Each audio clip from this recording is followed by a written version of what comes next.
Ce garçon cherche-t-il la mort? C'est la seule pensée qui traverse l'esprit d'Arima Kihei, alors que sa main se resserre autour de son épée. En face de lui se tient un garçon, âgé de seulement 13 ans. Grand, certes, mais encore un enfant. Et pourtant, il défie un samouraï chevronné. Kihei est un guerrier légendaire, parfaitement versé dans l'école Shinto-ryu, un expert pour donner la mort sur le champ de bataille, avec une lance ou un sabre. Plus tôt, il était entré dans une clairière clôturée près du village de Hirafuku et avait affiché un avis en ville, invitant tout guerrier digne de ce nom à venir l'affronter dans un shiai, un duel compétitif. Puis ce garçon, à peine adolescent, défonce la clôture en brandissant rien d'autre qu'un bâton en bois. Es-tu Kihei? Eh bien, battons-nous en duel. Kihei serre les dents. Il va abattre cet enfant insolent, comme il l'a fait tant de fois auparavant. Quel imbécile apporte un bâton à un duel à l'épée? Il réagit instantanément, lançant l'un de ses coups préférés, rapide, précis et destiné à terminer le combat en un seul coup.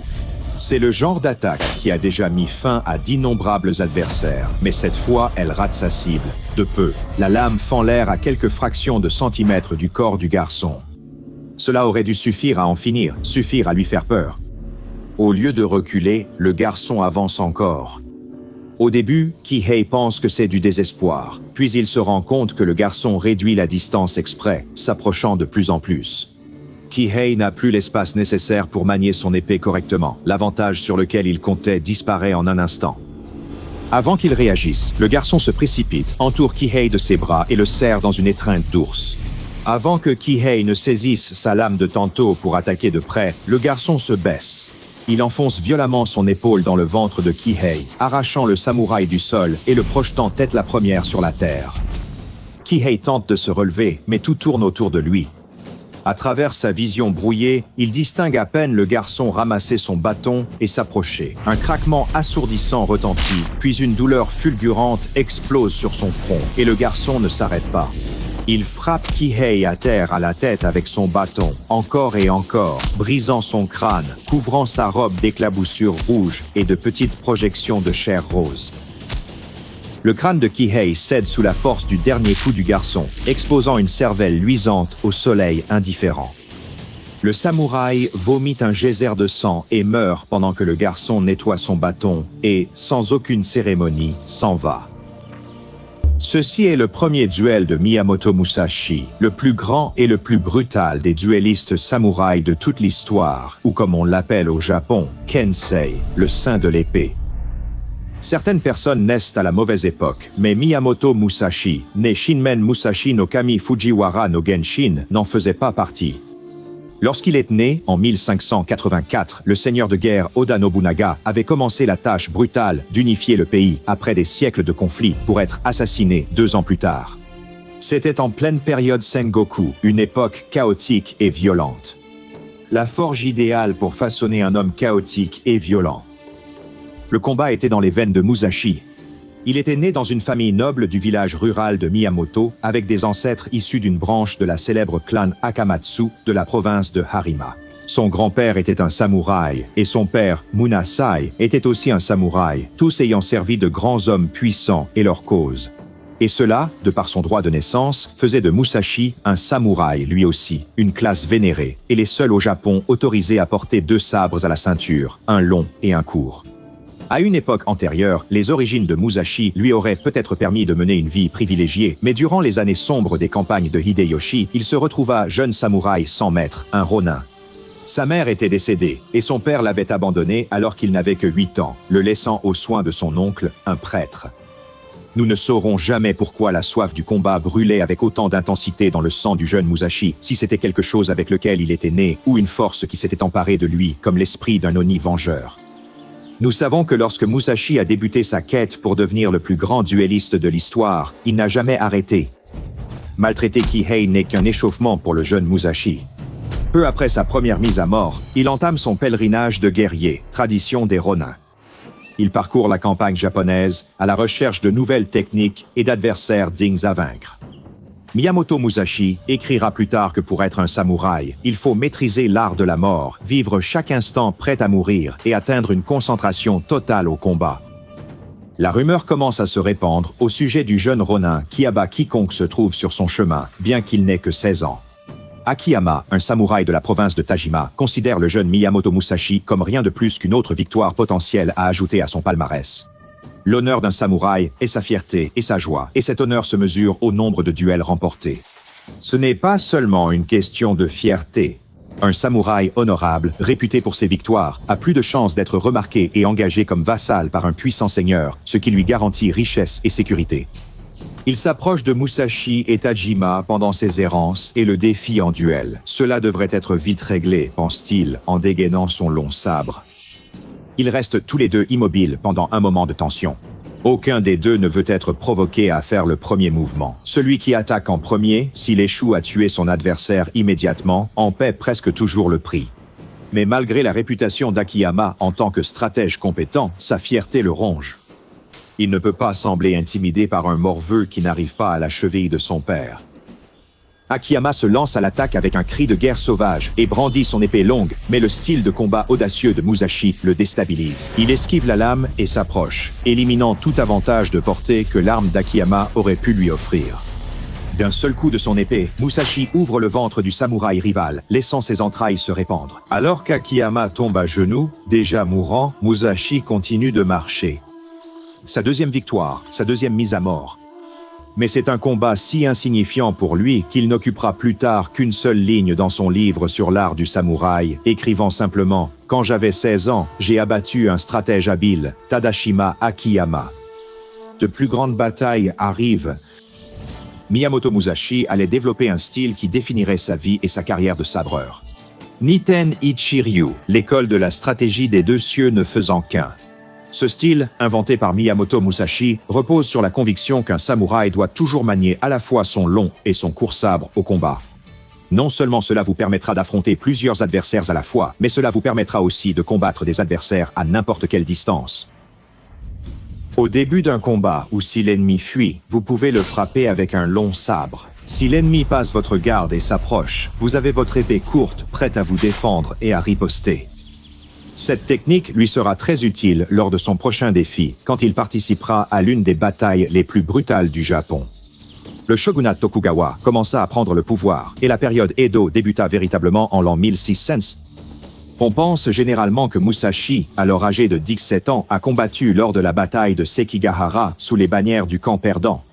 Si Musashi n'était pas déjà fait de fer avant cette bataille, c'est cet événement qui l'a forgé en acier trempé.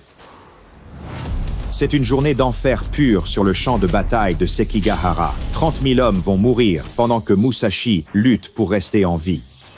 Lui et ses alliés étaient largement moins nombreux face à une force supérieure ici. Musashi, peut-être pour la première fois de sa vie, a été forcé de battre en retraite et de passer des jours à fuir. Après la défaite de l'armée de l'Ouest, les forces de Ieyasu, les vainqueurs, ont décidé qu'ils ne voulaient laisser aucun survivant capable de se rebeller contre leur nouveau régime. Ils ont envoyé des détachements de soldats et donné plein pouvoir à de féroces chasseurs de primes pour traquer tous ceux qui avaient été loyaux à Ashikaga sur le champ de bataille ce jour-là et les passer au fil de l'épée. Heureusement pour Musashi, il a su rester discret et éviter ses poursuivants. Musashi a préféré vivre en bête plutôt qu'en homme. Il restait souvent à l'écart de la société, voyageant dans la nature sauvage sous une chaleur accablante et un froid mordant, pratiquant le kendo, la voie du sabre, presque sans arrêt. Il évitait toute relation humaine, ne se lavait ni changeait jamais de vêtements, craignant d'être vulnérable à une attaque pendant ces instants. Miyamoto Musashi était un homme qui vivait pour tuer et qui était prêt à mourir à tout instant. Mais ce n'était pas uniquement l'habileté de Miyamoto Musashi qui effrayait ses adversaires. À leurs yeux, il paraissait même démoniaque. On disait que Miyamoto Musashi souffrait d'eczéma, donnant à sa peau une apparence rouge et tachetée. Il n'a jamais coupé ses cheveux, gardant une crinière emmêlée. Cela devait presque ressembler à un mauvais esprit ou à un zombie vengeur qui se jetait sur vous avec 2 lames, prêt à vous ôter la vie. En 1604, Miyamoto Musashi, alors âgé de 21 ans, arrive à Kyoto, qui était alors la capitale du pays. Ses frasques en duel lui ont déjà valu une réputation ici en tant que ronin redoutable en pleine ascension. Les membres du fier clan de guerriers Yoshioka, autrefois maître d'armes personnel du shogun, veulent abattre ce chien enragé. Des années, voire même des décennies plus tôt, le père de Musashi avait affronté 3 bretteurs Yoshioka en duel, en battant 2 d'entre eux avec habileté et précision. Il veut désormais voir s'il peut battre le record de son père. Sa quête le mène d'abord dans les marécages de la lande de Rendai, juste à l'extérieur de la ville, où il affronte Yoshioka Seijiro. Seijiro est le fier chef de famille, dégainant son épée ancestrale mortelle. Ses vassaux, également armés, se tiennent derrière lui. La pluie tombe du ciel, trempant les vêtements et les cheveux du maître, bien que son chignon de samouraï reste impeccable. Musashi fait pourtant quelque chose d'étrange. Il n'utilise pas son style emblématique à 2 sabres. En fait, il ne porte même pas de véritable sabre. À la place, il est seulement armé d'un sabre d'entraînement en bois. Il ne veut pas simplement vaincre les Yoshioka, il veut les humilier, détruire leur fierté, blesser leur honneur. « Qu'y a-t-il, Seijiro » demande-t-il, d'une voix calme et posée. « Tu n'as pas peur, n'est-ce pas? Ça suffit !» Seijiro se précipite. Le chef de famille porte un coup, mais ne touche que le vide. Musashi répond en frappant Seijiro violemment à l'épaule avec son sabre en bois. Seijiro chancelle et Musashi en profite, le frappe et le met à genoux. Avec des décennies de rancœur héritées de génération en génération derrière chaque coup, Musashi bat Seijiro à terre jusqu'à l'inconscience, meurtrissant sa chair, brisant ses os. Il ne faut pas longtemps avant que le seigneur fier ne supplie pour sa vie, et dans l'ultime insulte, Musashi lui accorde sa clémence. Il sait que laisser cet homme vivre avec l'humiliation de se souvenir est un sort bien plus cruel que de lui accorder une mort de guerrier au combat. Les vassaux de Seijiro chargent son corps brisé sur une civière de fortune et le ramènent à son manoir, où il coupera son chignon de samouraï par honte. Mais cette humiliation va renforcer la détermination des élèves de Seijiro à combattre et à tuer l'insolent qui a volé la dignité de leur maître. Le premier est Yoshioka Denshichiro, un impressionnant escrimeur formé à l'art du kendo par Seijiro. Il exige un duel avec Musashi en dehors de la ville et n'accepte aucun refus. Musashi est plus qu'heureux de lui accorder ce qu'il veut. Ils concluent un accord. Tous deux croiseront à nouveau le fer en dehors de la ville pour l'honneur de la famille Yoshioka, un duel loyal à la régulière. Du moins, c'est ce qu'espère Denshichiro. Musashi passe la matinée à se détendre pendant que Denshichiro se prépare pour le duel. Denshichiro arrive à l'heure, mais lorsque l'heure du duel commence, Musashi n'est pas là. C'est à la fois exaspérant et rassurant. Bien sûr, il pense que Musashi a toujours été un lâche. Bien sûr, il serait prêt à attaquer un homme bien plus âgé que lui, mais il reculerait de peur face à un guerrier de sa propre taille. Il n'aurait jamais le courage ni l'honneur d'affronter un duelliste comme Denshichiro. Le samouraï expire et baisse sa garde. Et puis Musashi arrive. Il ne laisse pas Denshichiro un instant pour se ressaisir, n'échange pas un mot, et avant que Denshichiro ne puisse commenter l'insulte de Musashi qui apporte encore une fois ce même sabre en bois qu'auparavant, c'est déjà terminé. Le bois frappe le front de Denshichiro avec un craquement retentissant et le sang commence à couler des yeux du samouraï. Il s'effondre au sol, mort d'un seul coup. Musashi repart aussi tranquillement qu'il est arrivé, ayant ajouté à l'humiliation des Yoshioka. Clairement, les Yoshioka ont compris que ce Musashi utilisait volontiers des coups bas. S'ils comptaient leur jouer de tels tours, peut-être que la meilleure façon serait de mettre fin à sa misérable vie par une tromperie similaire. Il ferait en sorte que Yoshioka Madashichiro, qui n'était guère plus qu'un garçon au milieu de son entraînement, défie Musashi dans les pins près du temple bouddhiste d'Ichijoji. Le garçon arriverait avec une bande de vassaux Yoshioka, et lorsque Musashi arriverait, ils l'abattraient tous ensemble. Musashi accepte le défi, et il semble que le piège ait été parfaitement tendu. La bande arrive parmi les pins, les mains proches des poignets de leur sabre, Madashichiro ayant l'air comique dans sa tenue de guerre mal ajustée. Dès que Musashi arrivera, toutes les épées seront dégainées, et l'imbécile mourra d'une mort bien méritée. Mais, sans surprise pour aucun d'entre eux, ils ne se montrent pas. Les pins restent immobiles. Musashi a sans doute perçu le complot et a préféré quitter Kyoto pour sa sécurité avant d'être abattu. Pourtant, il reste, conscient du piège qu'il a tendu pour tuer Denshichiro. Un choix judicieux de leur part, du moins en apparence. Musashi ne voulait pas être en retard. Il était déjà là, tapi dans l'ombre, observant chacun de leurs gestes, attendant le moment parfait pour frapper. Et maintenant, ce moment est arrivé. Musashi s'élance, profitant d'une faille dans la formation des gardes. Avant que Yoshioka Madashichiro ne puisse même tourner la tête, la main de Musashi est déjà sur la poignée de son sabre court. Il dégaine la lame et décapite le garçon d'un seul mouvement fluide, s'aspergeant lui-même ainsi que les gardes environnants d'une pluie de sang. Alors que les gardes dégainent leurs sabres sous le choc et l'horreur, Musashi saisit et tire son long sabre, adoptant son style caractéristique. Ceux qui s'approchent affrontent les larges moulinets de son long sabre, en gardant leur distance autour de lui. Quelques-uns, assez téméraires pour s'approcher davantage, virent leur chair tranchée par l'acier trempé de son sabre court. Aussi aisément qu'il était entré dans la mêlée, Musashi se fraya un chemin parmi les assassins et s'enfuit dans les pins. Jamais l'humiliation de la famille Yoshioka n'avait été aussi grande, mais Musashi avait bel et bien battu le record de son propre père. Il n'avait plus aucune raison de rester à Kyoto, et maintenant il était prêt à reprendre son pèlerinage de guerrier, cherchant des moyens d'améliorer son art et d'affronter des adversaires plus dignes. Parfois, il leur tranche la gorge ou le ventre avec son sabre. D'autres fois, il les bat à mort avec des bâtons longs ou des sabres en bois. Sur la soixantaine de duels que Miyamoto Musashi a livrés avant l'âge de 29 ans, nous ne connaissons le nom que de quelques-uns. Malgré sa préférence pour les coups bas, la guerre psychologique et des tactiques de duel peu conventionnelles, Miyamoto Musashi ne méprisait pas tous ses adversaires. De certains, en fait, il voulait apprendre. Okuzo Indo était un prêtre du Kofukuji, et ce n'était pas un religieux sans défense. Do était un maître du Hozoen-ryu, un style traditionnel japonais de combat à la lance. Musashi affronte cet homme avec un sabre court en bois, sans intention de le tuer cette fois, et part avec succès les attaques de lance du prêtre avant de le battre jusqu'à ce qu'il se soumette. Dans un changement rare, Musashi reste au temple et se lie d'amitié avec Do et les prêtres, appréciant leurs discussions pendant ses moments de repos. Pendant sa période au temple, Musashi se montre extrêmement curieux, posant sans cesse des questions sur les techniques de combat à la lance et observant les prêtres pendant leurs exercices. Partout où Musashi allait, il essayait d'apprendre quelque chose. Selon la façon dont vous le traitiez, il pouvait apprendre de vous ou vous donner une leçon. Musashi rencontra un homme nommé Shishido en 1607, qui était un expert du kusarigama, littéralement traduit par « faucille à chaîne », une arme terrifiante composée d'une faux avec une chaîne et un poids suspendu à l'extrémité.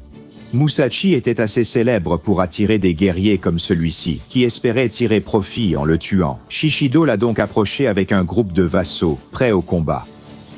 Shishido en fait tout un spectacle, lançant et fouettant sa chaîne pour prouver son habileté, mais Musashi ne veut pas perdre de temps aujourd'hui. Avant même que le combat ne commence vraiment, il sort une dague de sa robe et la lance sur Shishido, le transperçant en plein cœur devant ses vassaux, confus et terrifiés. Même si Musashi paraît invincible, ils doivent, par honneur, venger la mort de leur maître. Les vassaux entourent Musashi et essaient de l'encercler, mais ils ne rivalisent pas avec sa technique des deux sabres. Il n'a même pas à tuer. Grâce à ses compétences, ils doivent battre en retraite, laissant le cadavre de leur maître dans la rue. Musou Gunosuke a eu un peu plus de chance. Il a croisé Musashi alors que le maître samouraï coupait du bois, espérant se fabriquer un nouvel arc. Gunosuke a dégainé son sabre contre Musashi et l'a défié en duel, mais fidèle à son style, Musashi n'a pas utilisé la hache avec laquelle il coupait du bois. À la place, il a ramassé un bâton. Lorsque Gunosuke a attaqué, plein de fureur et d'acier, Musashi a esquivé ses coups et l'a frappé à la tête avec un bâton, le faisant fuir. On raconte qu'une revanche entre les deux aurait fini sur un match nul, mais il est difficile de séparer la légende de la réalité. Avec tant d'ennemis si facilement tués, Musashi était en quête d'un véritable défi. C'est pourquoi il s'est adressé au seigneur Matsudaira, le chef d'un puissant clan de samouraïs, et a demandé l'opportunité d'affronter l'homme le plus fort à son service. Matsudaira, d'une curiosité morbide après avoir entendu la réputation de Musashi, accepta ce souhait, à condition que les termes du duel soient non mortels. L'homme qu'il proposa était une figure imposante qui se battait avec un bâton hexagonal en bois de 2,4 mètres soit 8 pieds de long. Musashi, bien sûr, se battrait avec deux sabres en bois. Le duel eut lieu dans le jardin de la bibliothèque du seigneur Matsudaira et Musashi prit rapidement l'avantage. En enfermant le guerrier avec un style de combat agressif, il le poussa jusqu'aux marches du jardin, jusqu'à ce que l'homme tombe sur le dos et le frappa jusqu'à ce qu'il se soumette. Le combat impressionna tant que le seigneur Matsudaira voulut défier Musashi dans les mêmes conditions, mais fut vite mis à terre sur les marches de pierre. Mais le seigneur ne céda pas si facilement. Il leva son épée et tenta de garder son attitude noble, mais Musashi dit simplement les mots « le feu et la pierre coupent », puis, d'un seul coup, brisa l'épée du seigneur en deux. Le seigneur Matsudaira, ayant acquis un respect personnel pour Musashi, le paya pour rester quelque temps au manoir et lui servir de professeur d'escrime. Musashi accepta la demande. Il avait enfin gagné un répit dans son errance. Cependant, son combat le plus célèbre restait à venir. S'il fallait dire que quelqu'un dans la vie de Miyamoto Musashi était son ennemi juré, cet honneur reviendrait à un autre jeune samouraï nommé Sasaki Kojiro. Épéiste respecté, il avait inventé sa technique emblématique, le contre de l'hirondelle, inspiré du mouvement de la queue d'une hirondelle. Kojiro était un guerrier si prometteur qu'il devint le vassal d'un puissant seigneur nommé Hosokawa Taraoki. Pour la première fois depuis longtemps, Kojiro ne demanda pas l'autorisation d'affronter Musashi. Ce fut Musashi qui demanda l'autorisation d'affronter Kojiro. La permission fut accordée et les conditions du duel fixées. Ils s'affronteraient à 8 heures du matin sur une petite île près d'Ogura. Et ce n'était pas une mince affaire. Musashi lui-même dira plus tard que Kojiro était l'un des, sinon le plus grand adversaire qu'il ait jamais affronté, bien que personne d'autre que Musashi lui-même n'aurait pu prédire comment ce combat se terminerait finalement. Il est rare que deux hommes de réputation égale s'affrontent ainsi. Des rumeurs ont immédiatement commencé à circuler selon lesquelles Musashi pourrait peut-être se désister. Peut-être que ses tactiques brutales échoueraient contre les méthodes plus subtiles de Kojiro. Le fait que, lorsque l'heure du duel arriva, Musashi était introuvable, ne fit que renforcer cette croyance. Un envoyé des officiels attendant avec Kojiro sur l'île fut envoyé chez un autre samouraï où Musashi attendait, et il le trouva encore au lit, endormi. Ils le secouèrent pour le réveiller et lui donnèrent une cruche d'eau pour se laver, qu'il but à la place, puis il se dirigea directement vers le rivage où un bateau l'attendait pour le transporter jusqu'à l'île. Le batelier remarqua que Musashi paraissait très calme, presque endormi, ses cheveux en désordre sous une serviette et les manches de son kimono nouées avec de la ficelle en papier. Au lieu de se recueillir ou de prononcer ce qui aurait très bien pu être ses dernières paroles enregistrées, il décida plutôt de faire un peu de menuiserie. L'homme a sans doute cru que Musashi était fou lorsqu'il a vu, malgré ses 2 sabres à la ceinture, qu'il taillait une rame de rechange du bateau pour en faire une épée en bois improvisée. Cela aurait pu marcher contre un bandit ou un novice, mais pas contre un guerrier comme Kojiro. Kojiro, qui n'avait jamais rencontré Musashi avant cette rencontre, attendait debout sur l'île. Il fut aussi choqué que n'importe qui lorsque le bateau accosta et qu'il vit son adversaire en sortir, ressemblant à une sorte de sauvage enragé, armé seulement d'une rame aiguisée. Kojiro voulait en finir vite et ôter la vie à ce samouraï légendaire qui avait clairement dépassé son apogée. Il dégaina son sabre et jeta son fourreau alors que Musashi s'élançait. Le samouraï armé de la rame déclara à propos du fourreau « Tu n'en auras plus besoin ». Alors qu'il chargeait, Kojiro se sentit insulté. Malgré tout ce qu'on disait sur le fait que Musashi voulait ce combat, ce duelliste dérangé ne prenait toujours pas ce combat au sérieux. Il frapperait le premier et en finirait avec Musashi d'un seul coup de sa lame. Mais bien sûr, c'était exactement ce que Musashi voulait. Lorsque Kojiro a frappé, Musashi a lancé la rame vers le haut, déviant la lame du subtil samouraï. Maintenant, avec la rame aiguisée bien au-dessus de la tête de Kojiro, dans la fraction de seconde qui suivit, Musashi abattit l'arme avec une force énorme et fendit le crâne de Kojiro au niveau du front. Il tomba immédiatement au sol, terrassé par un seul coup. Les nobles qui officiaient au duel, stupéfaits et silencieux, restèrent en arrière tandis que Musashi s'inclinait devant eux, puis repartait vers le bateau. Il ne fut jamais vaincu, pas une seule fois, dans tous les duels qu'il a livrés. Bien sûr, sa soif d'apprendre et de sensations fortes ne s'est pas arrêtée au duel. Il est redevenu soldat à plusieurs reprises, assiégeant le château d'Osaka avec les forces Tokugawa. Il a adopté un fils, Yori, qui deviendrait lui-même un grand guerrier. Après une vie brutale en tant que ronin errant dans ses dernières années, de nombreux seigneurs du Japon commencèrent à s'intéresser à Musashi. Il fut invité à séjourner en tant qu'invité de Hosokawa Tadatoshi au château de Kumamoto, une offre que Musashi accepta, peut-être las des déplacements constants que son chemin lui avait imposés. Il continua d'enseigner son style de combat unique à ses élèves, tout en se consacrant également à son autre passion, la peinture, qu'il pratiquait parfois sous son nom de plume Niten.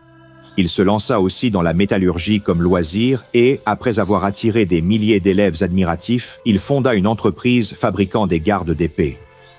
Un élément clé de la philosophie de Miyamoto Musashi en tant que guerrier est que l'on doit apprendre la voie de chaque métier si l'on veut vraiment comprendre le sien. En guerrier, il était un démon terrifiant, capable de vous trancher en deux avec une épée d'acier ou d'écraser votre crâne avec une épée en bois.